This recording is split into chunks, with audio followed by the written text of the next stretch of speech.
Hello friends, today we're gonna learn about the Strangler pattern. So meet Bob.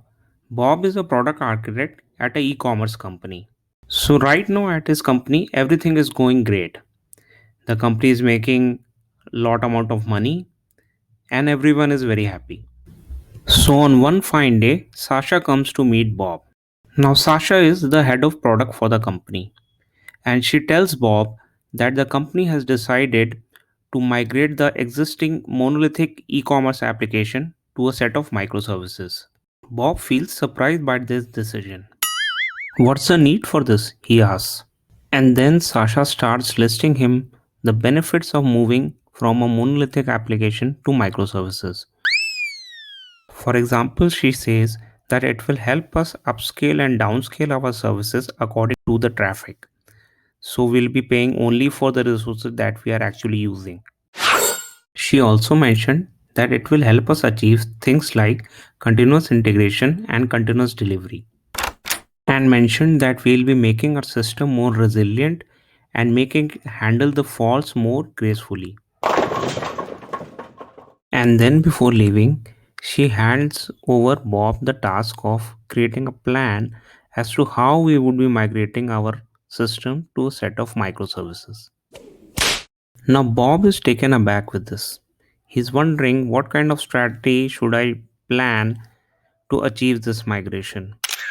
He's also wondering about the cons of this migration. What if the overall performance of the system goes down, which could lead to an even bigger problem like the sale of the company going down, which could cascade to overall revenue going down. So the solution to Bob's problem is to pursue this migration in a phase wise approach, which is what the Strangler pattern is all about. So the Strangler pattern says that instead of migrating all functionalities to microservices in one go, you take out the least critical functionality and you migrate it to a separate microservice in a first phase.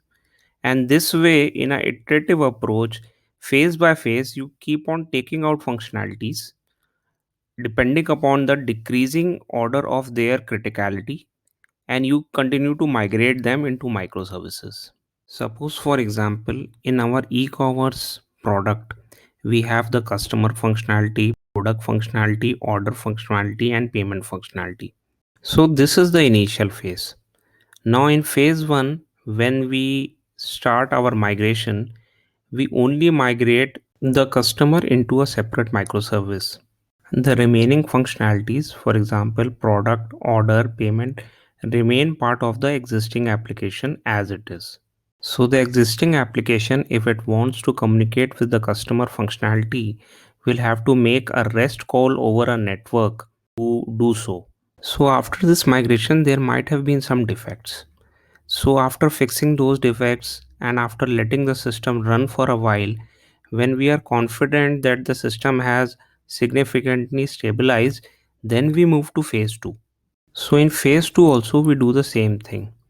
Now, we take out the second least critical functionality, for example, the product functionality, into a separate microservice.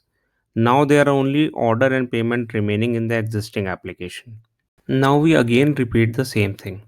We allow the system to run for a while and fix some defects that might have come in this duration.